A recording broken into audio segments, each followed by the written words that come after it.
पुरानोहरूको repairing हुँदैछ यहाँनिर repair कपाल तरिकाले यो पुरै बनाएर बनाएर छ यसलाई अब मिलाएर हाल्नुपर्ने बनाउनुको लागि चाहिँ धेरै झन्झट छ किनभने पुरानो घर हो मिलाउँछौँ तारको चाहिँ यहाँ भण्डार छ होइन तारको चाहिँ यहाँ भण्डार छ त्यो कुरा गरेर काट्यौँ काम छैन त्यसरी गर्ने होइन क्या रिपेयरिङ भनेको यो अलिक सानो तरिकाले भयो होइन हामीलाई प्रपर तरिकाले रिपेयरिङ गर्छौँ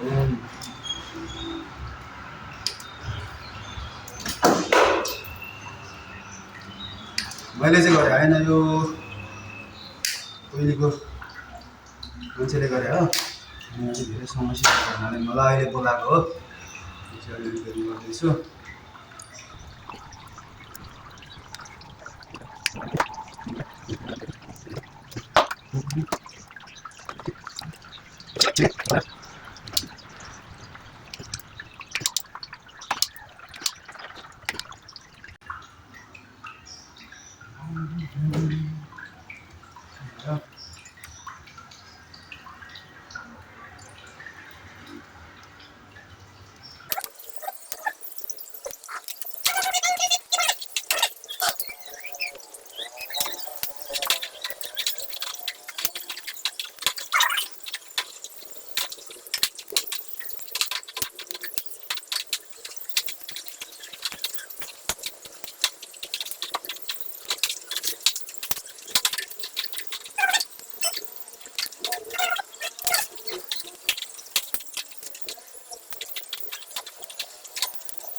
हाम्रो चाहिँ यस्तो छ अहिले यहाँ गाजाङ गुजुङ यहाँ तल पनि यस्तो छ अब यसको फिनिसिङ चाहिँ म सुरु गर्छु है त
प्रपरली यहाँको चाहिँ सकिसक्यो वायरिङ है यहाँको वायरिङ सक्यो अब एमसिबीको पालो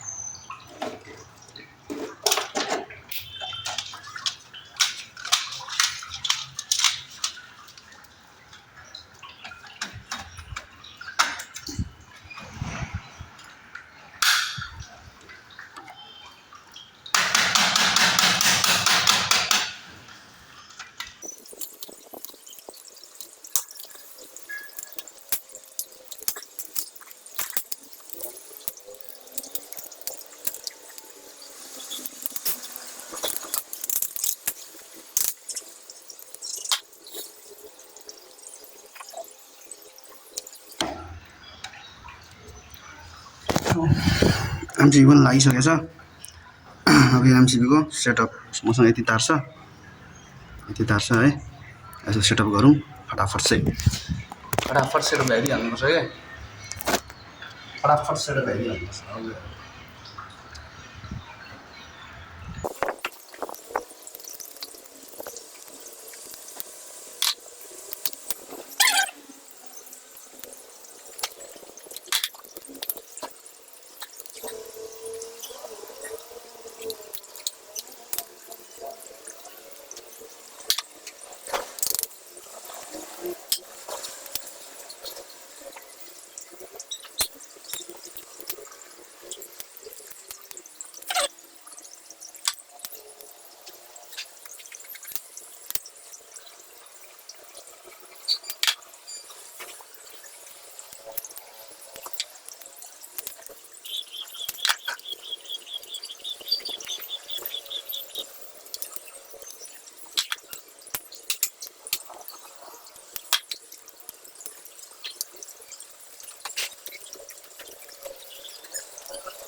चलो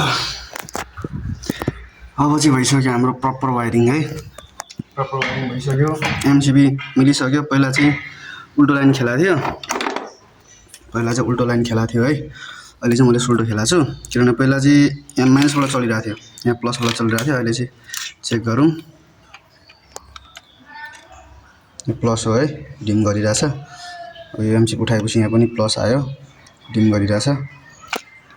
यहाँ पनि हो है, लाइट बलिरहेछ, देख्न सक्नुहुन्छ, लाइट बलिरहेछ है सब एमसिबीमा। मैले यो उठायो भने चाहिँ यहाँको लाइट बल्नुपर्छ है। एमसिबी मैले उठाएँ, लाइट बल्यो है, झरै गयो। ल हाम्रो वायरिङ चाहिँ प्रपरली ओके भइसक्यो। अब हामी सबै रुममा चेक गर्न जान्छौँ एकचोटि। एक्चुअली मलाई यसलाई गर्नलाई आधी घन्टा लाग्यो यार, आधी घन्टा लाग्यो वायरिङ गर्नलाई। सो हाम्रो चाहिँ वायरिङ